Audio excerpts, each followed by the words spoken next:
우리 옆 사람과 인사할까요? 우리 잘 오셨습니다. 인사하겠습니다.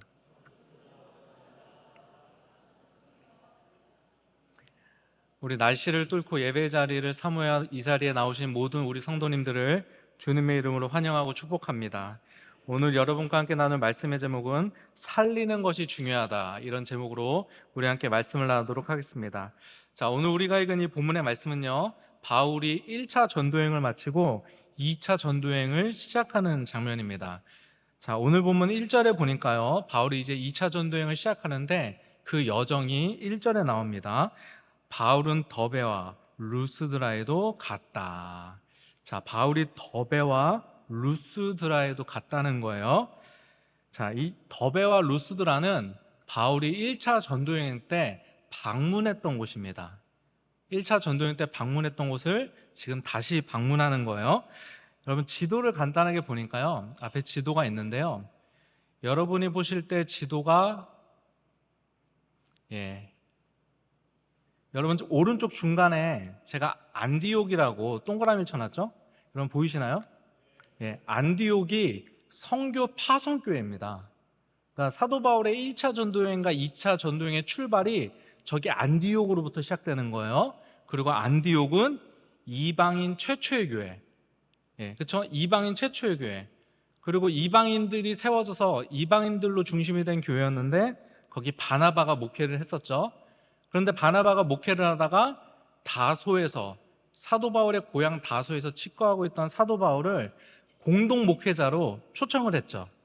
그래서 바울과 바나바가 함께 목회를 하다가 성령의 부르심을 받아 선교사로 파송을 받아서 1차 전도여행이 시작되게 됩니다. 저기 오른쪽 중간에 보면 안디옥 있는데요, 좀 허접하지만 제가 화살표로 좀 표시해 놨죠. 위쪽으로 오른쪽 위로 살짝 가면은 저기 더베와 루스드라가 있습니다. 사도 바울이 2차 전도여행 때 안디옥에서 출발해서 저쪽 위쪽에 있는 더베와 루스드라 쪽으로 간 것입니다. 여러분, 1차 전도여행 때 이 루스드라에서 무슨 일이 있었냐면요, 바울이 돌에 맞아 죽을 뻔한 일이 있었습니다. 사도행전 14장 19절에 그 내용이 나오는데요, 사도행전 14장 19절에 보니까요, 그런데 유대 사람들이 안디옥과 이고니온에서 거기로 몰려와서, 여기서 말하는 거기가 루스드라를 말하는 거예요. 사도 바울이 루스드라에서 전도하고 있었거든요.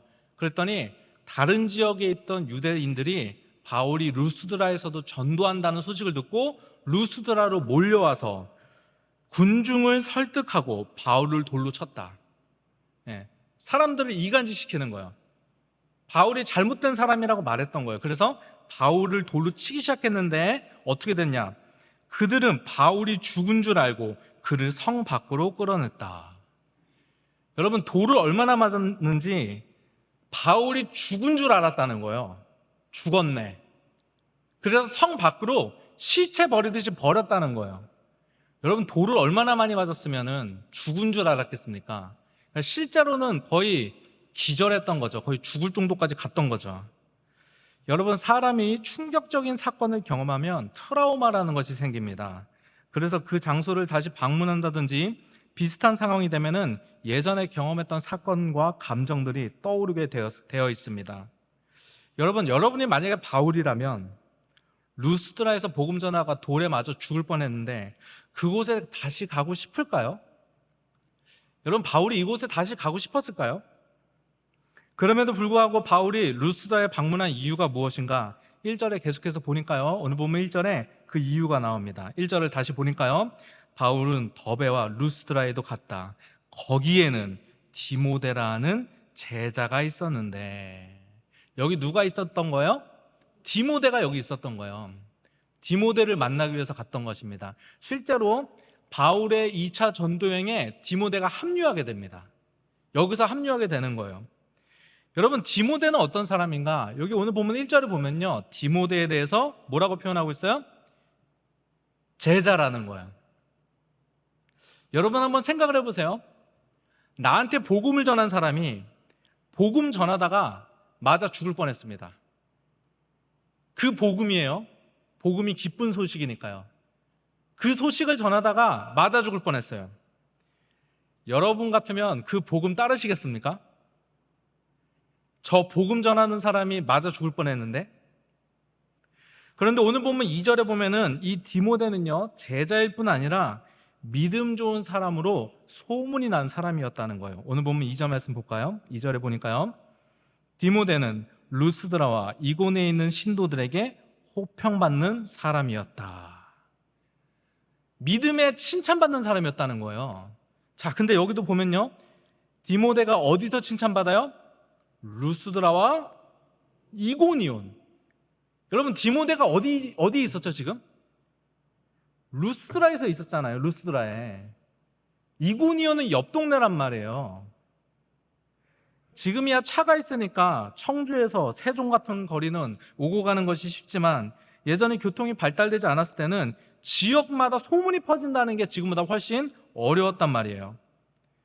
그런데도 불구하고 디모데의 믿음의 소문이 다른 지역까지 났다는 것은 그만큼 디모데가 믿음 좋은 제자였다는 것을 오늘 말씀을 통해서 우리가 알 수 있는 것입니다. 여러분, 디모데가 어떻게 이렇게 좋은 믿음을 가질 수 있었을까요? 1절 마지막 부분에 보면은 디모데가 어떻게 그렇게 좋은 믿음을 가질 수 있었는지 우리가 말씀을 통해서 확인할 수 있습니다. 1절을 다시 보니까요, 거기에는 디모데라는 제자가 있었는데 그의 어머니는 신앙이 동독한 유대 여자이고. 디모데 어머니가 어떤 사람이었어요? 신앙이 동독한 유대 여자였던 것입니다. 이 디모데후서 1장 5절에도 보면요, 바울이 디모데의 믿음에 대해서 이렇게 설명을 합니다.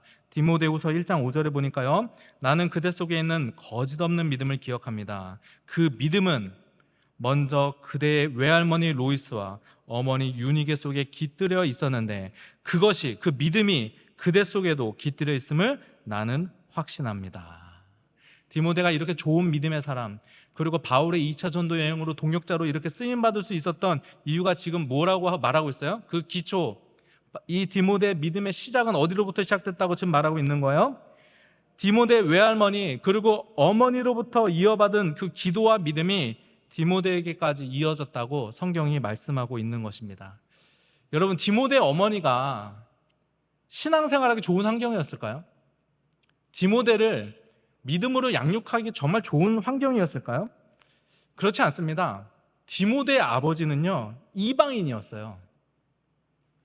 1절 마지막에 그 내용이 나오는데요, 1절 마지막에 보니까요, 그의 어머니는 신앙이 돈독한 유대 여자이고 아버지는 그리스 사람이었다.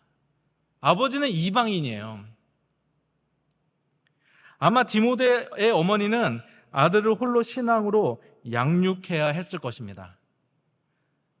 그러나 시간이 지나 그런 디모데가 바울의 2차 전도 여행에 합류하는, 그렇게 놀랍게 쓰임받는 믿음의 사람이 되게 된 것입니다. 제가 몇 주 전에 새벽 예배 때 말씀드렸는데, 제가 몇 주 전에 새롭게 하소서를 봤는데요, 그 간증 프로그램이죠. 화양감리교회 최상훈 목사님 편을 봤습니다.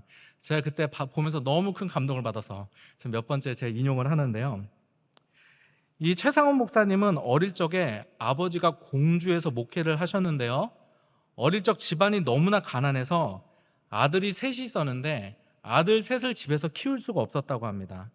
그래서 당시 둘째이고 당시 4살이었던 이 최상훈 목사님을 교회 권사님 집에 맡겼다는 거예요. 자식을 다른 집에 맡기는 거예요. 그만큼 아이를 밥을 먹일 수 없을 정도로 정말 찢어지게 가난한 집이었던 것입니다. 밤에 부모님과 함께 교회 권사님 집에 가서 잠을 잤는데 자고 일어나 보니까 부모님이 안 계시더라는 거예요. 그래서 어릴 적 기억에 부모님이 밤에 안 계시니까 낮에는 놀았는데 밤에 그렇게 울었던 기억이 난다고 하더라고요. 그렇게 목사님은 부모님과 떨어져 교회 권사님의 집에서 3년간 지내게 되었다고 합니다. 그렇게 3년이 지난 후에 부모님의 사정이 조금 나아져서 그 아이를, 목사님을 찾으러 오셨다고 해요. 그렇게 아이를 찾아 부모님과 함께, 어머니와 함께 집으로 돌아가는데 어머니와 함께 길을 가다가 어머니가 멈춰서서 우시고 안아주시고, 또 길을 걷다가 다시 멈춰서서 우시고 안아주시고, 어머니가 목사님에게 상훈아 미안하다, 사랑한다 이렇게 말씀하셨던 것이 기억이 난다는 거예요. 어머니가 사랑했죠. 당연한 거죠. 자식 사랑하지 않는 부모가 어디 있겠습니까? 근데 키울 수가 없으니까, 형편이 안 되니까 그래도 조금 괜찮을 만한 둘째를 이제 다른 집에 보냈던 것이 너무나 미안하고 안타까웠던 거죠. 그 기억이 있다는 거예요. 여러분, 집이 너무 가난해서 아이를 다른 집에게 맡길 수밖에 없는 상황, 너무나 슬픈 상황 아닙니까? 그러나 그 아이가 자라서 선교사로 헌신하게 되고요, 지금 화양감리교회 담임 목사가 되어 청년이 15명이었는데 지금 청년만 1000명이라고 합니다. 여러분, 우리가 자녀를 위해 하는 기도, 자녀를 위해서 하는 믿음의 교육, 때가 되면 다 열매 맺게 되는 줄 믿습니다. 여러분, 디모데 외할머니도요, 디모데 어머니도 홀로 자녀를 믿음으로 양육했지만 그 믿음과 기도가 때가 되어 바울의 2차 전도 동역자로 디모데가 쓰임받음으로 열매 맺게 된 것을 우리가 보게 되는 것입니다. 제가 모교회 다닐 때요, 저는 모교회 담임 목사님 아들과 단짝 친구였습니다. 저보다 1살 많은 형이었는데 정말 친했어요. 어릴 적부터 친했습니다. 어린이 예배가 끝나잖아요. 그러면 중고등학교 시절까지 이제 부모님이 어른 예배가 끝날 때까지 저희가 기다려야 되잖아요. 둘이 계속 맨날 그때 같이 다니면서 둘이 그렇게 놀았던 기억이 있습니다. 그 형과 저는 함께 감리교 신학대학교 입학했고 지금은 서로 다른 교회에서 사역을 하고 있습니다. 저는 신학생 때 그 형을 보면서 그 형이 담임 목사님의 아들이라는 것이 부러웠습니다. 다른 것이 부러운 것이 아니라 제가 신학생 때는 참 순수해서 일주일 동안 성경을 읽고 궁금한 것이 있잖아요. 그때는 참 순수했어요. 궁금한 것이 있으면 일주일 동안 메모를 해놨다가 주일날 저녁 예배가 끝나면은 담임 목사님실에 찾아갔습니다. 참 용감했죠. 그리고 물어보는 거예요. 한 10가지씩 이렇게 질문을 했습니다. 그러면 목사님이 저한테 다 대답을 해주셨습니다. 근데 이런 생각이 드는 거예요. 아니, 우리 아버지가 담임 목사님이면 맨날 물어볼 수 있는데 너무 부럽다, 이런 생각이 들었습니다. 그러나 시간이 지나고 지금뿐만 아니라 이전부터 이미 그런 생각을 하고 있지는 않습니다. 왜냐하면 저희 부모님도 누구보다도 기도 많이 하시고 믿음의 길을 걸어가셨던 부모님이시기 때문에 그렇습니다. 그리고 저희 장모님도 누구보다 기도 많이 하시고 믿음의 길을 걸어가신 분이십니다. 그리고 저는 지금까지 부모님이 믿음의 길을 걸으시고 또 그동안 하셨던 기도의 열매를 제가 거두고 있으며 그리고 앞으로도 거두게 될 거라고 확신을 하고 있습니다. 여러분, 열매라는 것이 무엇일까요? 눈에 보여야 열매인가요? 당장 우리 눈에 보이지 않아도 하나님이 우리가 뿌린 씨앗의 열매를 때가 되면 반드시 거두게 하는 줄 믿습니다. 이 땅에서 없으면 다음 세대라도 있고 또 하나님의 상급이라도 있을 거 아닙니까? 우리가 그것을 믿고 가는 거 아니겠습니까? 여러분, 이 믿음 가지고 자녀를 믿음으로 양육하시고 계속해서 기도할 수 있는 여러분 되시기를 주님의 이름으로 부탁드립니다. 그런데 오늘 보면 3절에 보니까요, 이상한 장면이 나와요. 3절 말씀 볼까요? 3절에 보니까요, 바울은 디모데가 자기와 함께 가기를 바랬다. 2차 전도행을 말하는 거예요. 그러니까 디모데가 함께 2차 전도행에 합류하기를 바랬다는 거예요. 지금 바울은 실라와 함께 2차 전도행을 출발했습니다. 1차 전도행은 바나바와 바울이 출발했죠. 그런데 2차 전도행 때는 바나바와 바울이 헤어지게 되죠. 다투게 되죠. 그래서 바울은 2차 전도행 때 실라와 함께 떠나게 돼요. 그래서 바울과 실라가 있는 거예요. 그런데 지금 디모데도 함께 합류를 하는 거예요, 지금. 자, 그런데 2차 전도행 출발 전에 무엇을 하는가? 우리 3절 말씀 계속 볼까요? 그래서 바울은 그 지방에 사는 유대 사람들을 생각해서 디모데를 데려다가 할례를 행하였다는 거야. 할례를. 디모데에게 할례를 시킨 거야. 여러분, 이게 정말 이상한 장면입니다. 여러분, 우리가 읽은 오늘 말씀이 사도행전 16장의 말씀이잖아요. 그런데 바로 한 장 앞인 사도행전 15장의 내용이 무엇인 줄 아십니까? 할례가 구원의 조건이 되느냐 안 되느냐의 문제로 논쟁하는 장면이 나옵니다. 결론은 할례가 구원의 조건이 되지 않는다는 결론을 내요. 이게 바울의 입장이었어요. 사도행전 15장 1절부터 2절 말씀 보니까요, 몇몇 사람이 유대에서 내려와서, 유대에서, 예루살렘 성전인 유대에서 안디옥 교회로 내려온 거예요. 이방인 교회로 내려와서 이렇게 신도들에게 가르쳤다. 뭐라고 가르쳤느냐? 여러분이 모세의 갈례대로 할례를 받지 않으면 구원을 얻을 수 없습니다. 여러분, 예수를 믿어야 구원받는 거잖아요. 그렇게 이방교회가 세워졌어요. 근데 유대에서 사람들이 와서 이방교회인 안디옥교회 사람들에게 할례 받아야 구원받아, 이거를 가르치는 거예요.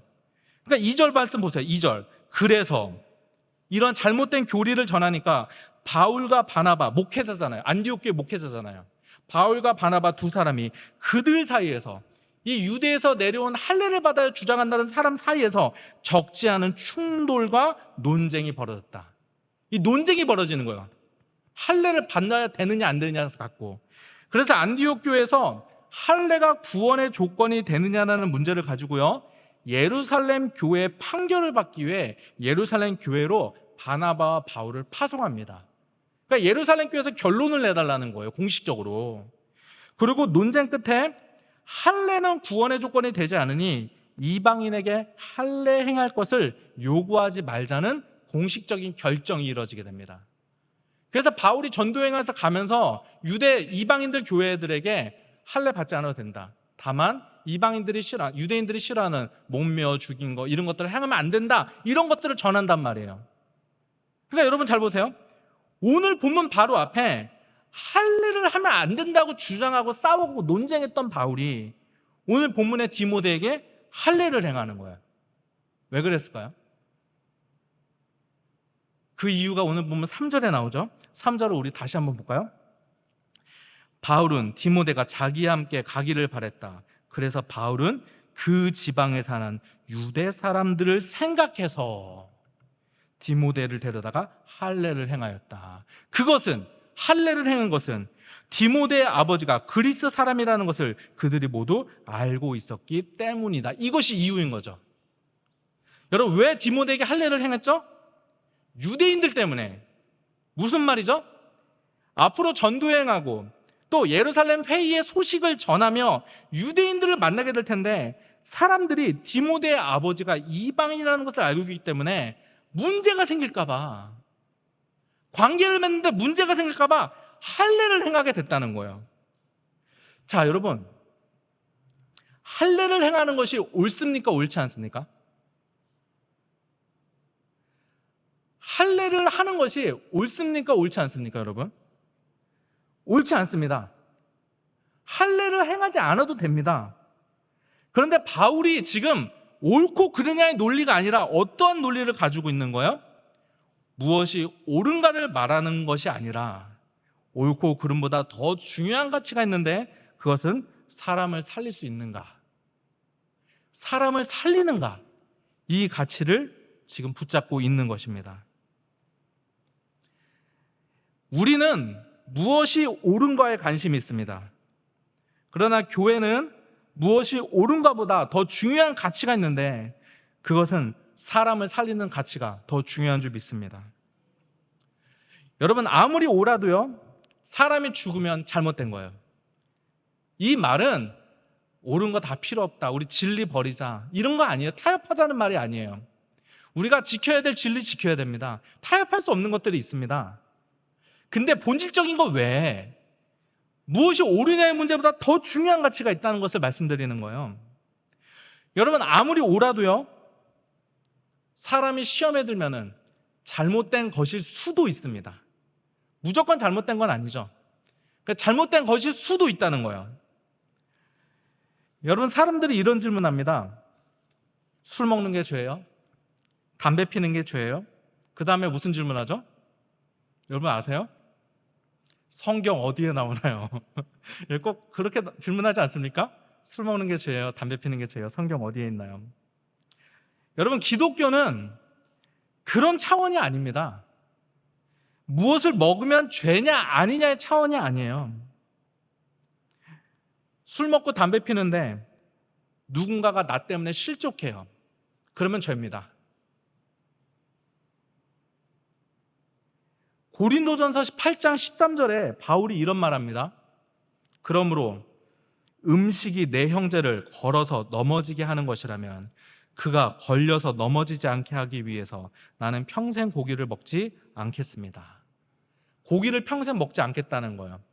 제가 이 말씀과 레위기의 돼지는 쪽발이 갈라져 부정함으로 먹지 말라는 말씀에 근거해서 제가 21살부터 1년 반 동안 돼지고기를 안 먹은 적이 있었는데, 근데 다 거짓말입니다. 다 먹습니다. 돼지고기 다 들어가 있어요. 뭐 안두에도 들어가 있고, 근데 뭐 삼겹살 이런 것만 안 먹는 거예요. 바울이 고기 안 먹는데요. 여러분, 바울이 왜 고기 안 먹죠? 고기 먹으면 죄가 아니라, 이런 게 아니에요. 뭐 먹으면 죄가 아니라 형제를 실족하게 한다면이에요. 형제를 실족하게 한다면. 당시 모든 고기는요, 신전에 바쳐진 고기였습니다. 그래서 고기를 먹으면 당연히 우상의 제물인 거예요. 그래서 당시 교회 안에는 우상의 제물인 고기를 먹어도 되느냐라는 논쟁이 있었습니다. 그런데 그 중에 어떤 사람은요, 우상의 제물 아무것도 아니다, 실제로 우상이 있는 게 아니지 않느냐, 진짜 신은 하나님밖에 없다 하면서 편하게 막 먹었던 거예요.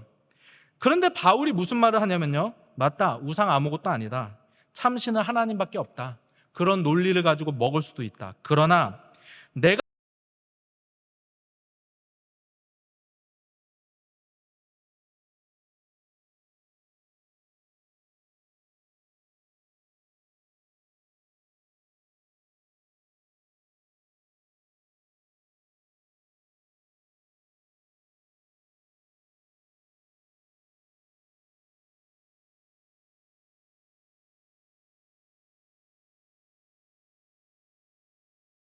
여러분들이 나는 말씀 많이 알아, 이래서 그것 때문에 자유롭게 행동하지만 그것 때문에 누군가가 상처받고 실족한다고, 그걸 한다면 죄를 짓는다는 거예요. 형제자매에게 그들의 약한 양심을 상하게 하는 것은 그리스도께 죄를 짓는 것입니다. 여러분, 바울의 논리가 무엇이죠? 무엇이 옳은가의 문제가 아니라 아무리 옳아도 나 때문에 사람이 실족하면 옳지 않을 수 있다는 것을 지금 말씀하고 있는 것이죠. 사람들이 이런 말 합니다. 내가 틀린 말 했어? 맞는 말입니다. 그 말이 맞아요. 근데 그 맞는 말 때문에 누군가가 상처받고 누군가가 실족한다면 틀린 말입니다. 맞느냐 틀리보다 더 중요한 가치가 있는 거예요. 사람을 살리는 게 더 중요한 거예요. 영혼이 더 중요한 거예요. 여러분, 바울이 할례 받는 게 옳기 때문에 할례를 받게 하는 건가요? 바울도 할례가 잘못됐다는 것을 알고 있습니다. 그러나 유대인들을 위해서 할례를 받는 것입니다. 여러분, 이것이 우리가 해야 될 관용, 사랑, 용서, 용납인 줄 믿습니다. 여러분, 교회에서 사랑하라는 말은요, 믿음이 어린 자들을 용납해주고 실수를 기다려주는 것, 이것이 바로 교회가 해야 될 사랑인 줄 믿습니다. 그런데 교회가 너무 답을 이야기합니다. 답을 얘기하고 답만 얘기하고 답과 다르면 다 정죄합니다. 여러분, 세상에서 가장 쉬운 방법이요, 답을 이야기하는 것보다 쉬운 방법이 없습니다. 답을 이야기하면 되거든요. 넌 틀렸어. 정죄하면 되거든요. 이것보다 쉬운 게 없어요. 넌 잘못됐어. 이것보다 쉬운 방법이 없어요. 어려운 것이 무엇인 줄 아십니까? 답을 알고 있어요. 답을 알아요. 그런데 연약한 사람을 세워줘야 돼요. 그래서 쉽지 않아요. 그래서 고민해야 된다는 거예요. 답을 알고 있는데 연약한 사람을 세워줘야 돼요. 그 쉽게 말할 수 없다니까요. 답만 알면 누가 못해요. 잘못되면 정죄하면 되잖아요. 넌 틀렸다라고 말하면 되잖아요. 근데 답은 알고 있지만 살려줘야 되잖아요. 정죄하면 안 되잖아요. 이게 어렵다는 거예요. 고민해야 돼요, 기독교는. 예전에 분당 만납교회에서 흡연실을 만든 적이 있습니다. 지금은 없어졌겠죠.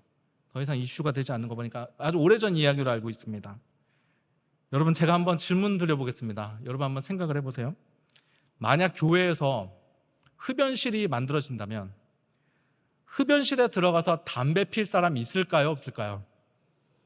여러분, 있을 수 있다고 생각하십니까? 이거 불신자도 압니다. 이거는 만약에 누가 들어가서 피는 순간 동물원의 동물입니다. 여러분, 이건. 그럼 여러분 생각해 보세요. 이거 당연히 누구도 들어가서 필 사람이 없을 텐데 왜 만들었을까요? 제가 어디서 들은 건 아닙니다. 제 생각입니다.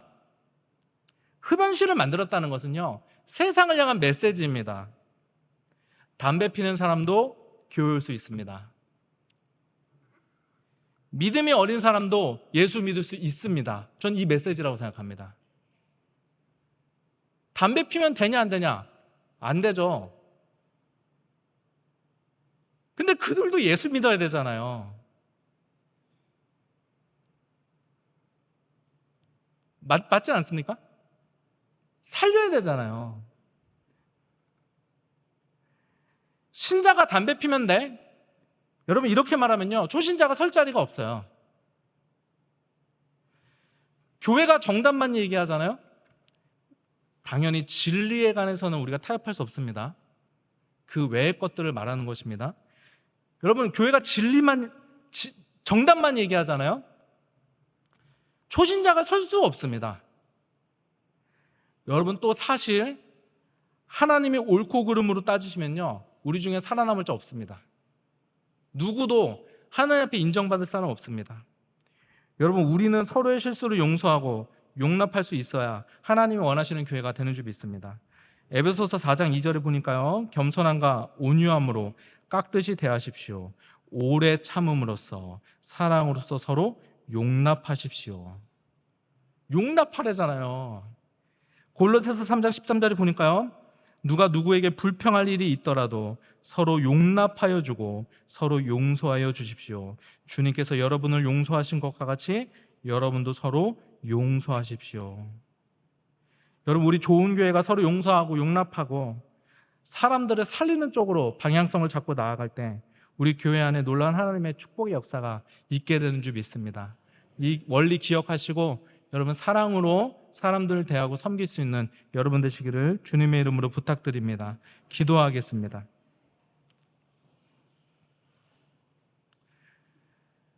사랑의 하나님, 할례가 옳지 않음에도 불구하고 바울이 유대인들을 위해 디모데에게 할례를 행했던 것처럼 우리에게도 무엇이 옳은가도 중요하지만 더 중요한 사람 살리는 것을 놓치지 않도록 하여 주옵소서. 우리에게 영혼들 살릴 수 있는 지혜를 주시고 아버지, 그러한 지혜로 나아갈 때 우리 좋은 교회 큰 부흥의 역사를 주님께서 허락하여 주옵소서. 주님 감사하며 예수님의 이름으로 기도드립니다. 아멘.